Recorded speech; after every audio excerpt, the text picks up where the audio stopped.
Right now, somewhere in the world, a human embryo is growing a tail. Not a metaphorical one, an actual physical tail, complete with its own set of tiny vertebrae, sticking out from the base of the spine like something straight out of a monster movie. And here's the part that should really mess with you.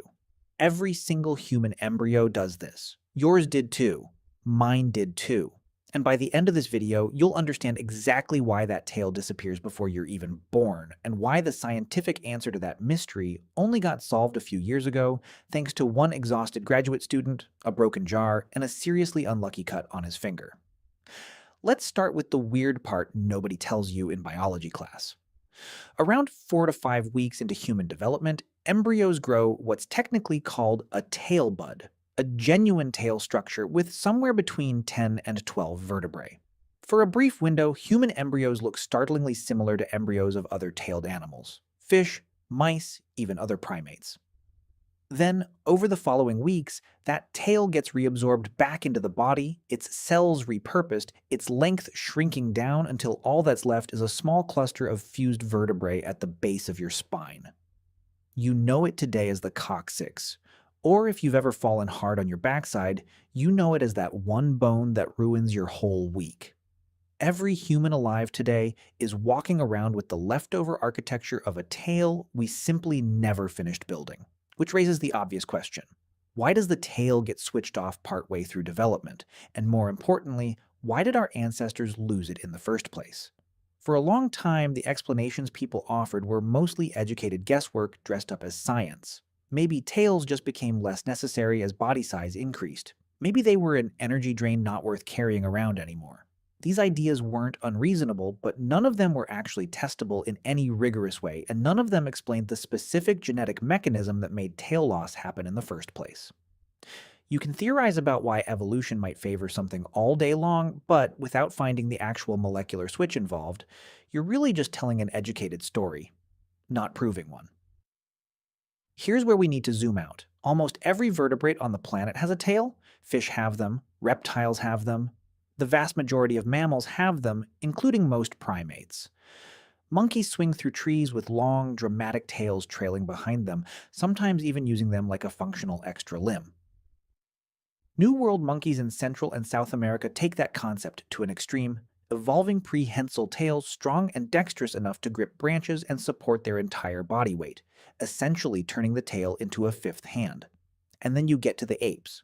Gibbons, orangutans, gorillas, chimpanzees, bonobos, and us.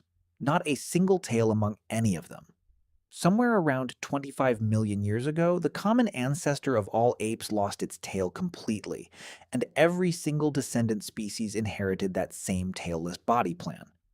That's a strange thing to happen to an entire branch of the primate family tree, and for decades, scientists genuinely had no idea what caused it at a genetic level. They could see the pattern in the fossil record.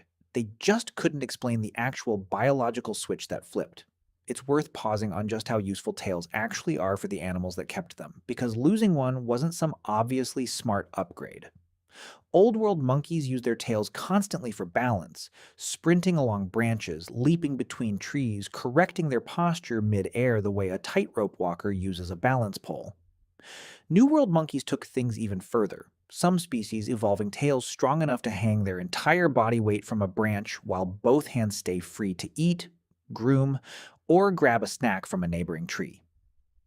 In a lot of ways, a tail is a phenomenally efficient piece of biological engineering, which makes it even stranger that an entire lineage of primates just walked away from that advantage entirely.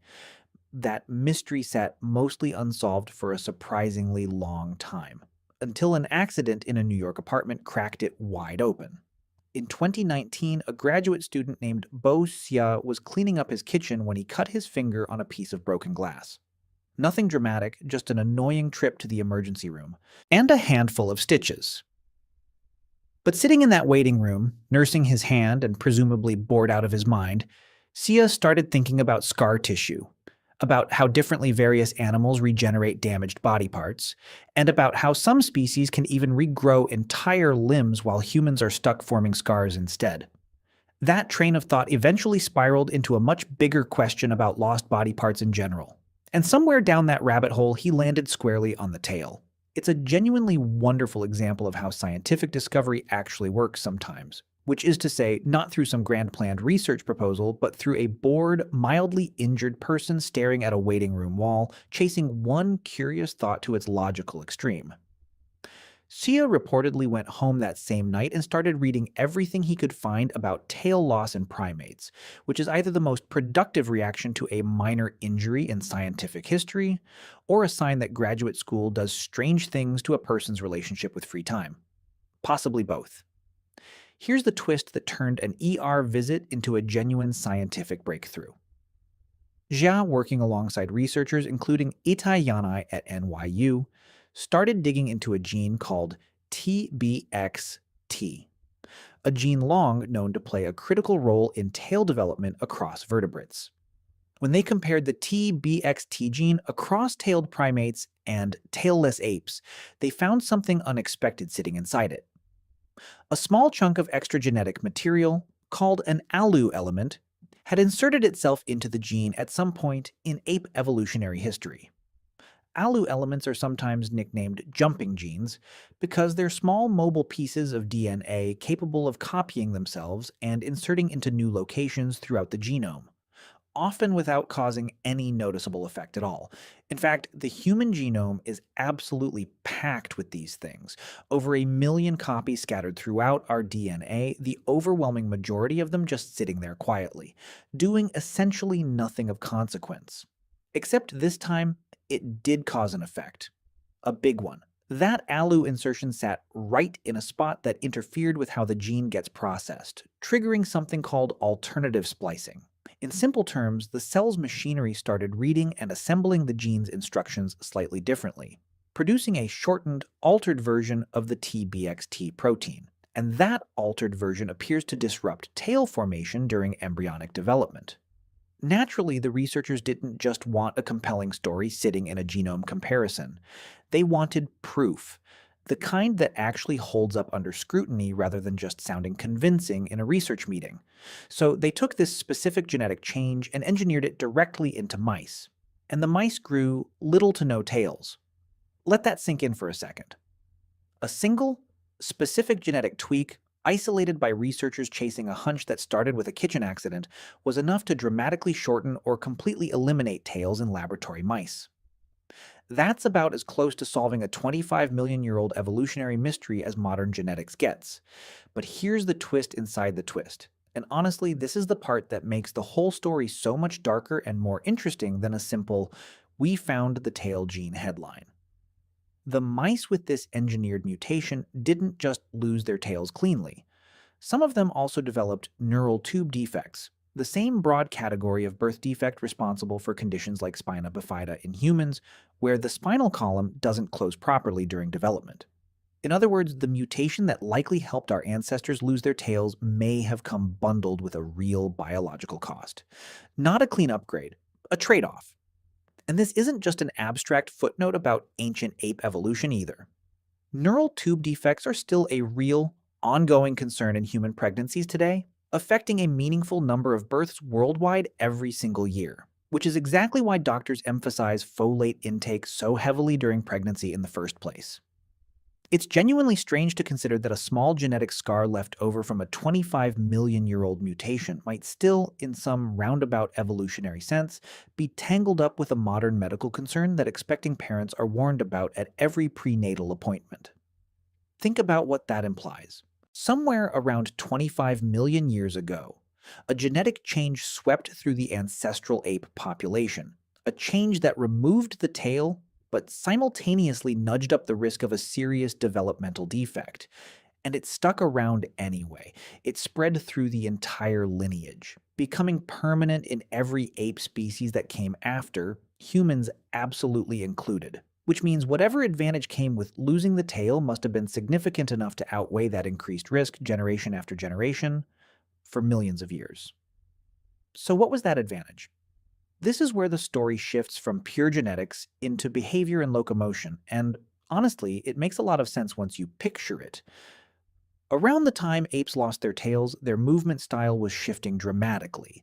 Monkeys tend to move quadrupedally along the tops of branches, using a long tail as a counterbalance while running and leaping.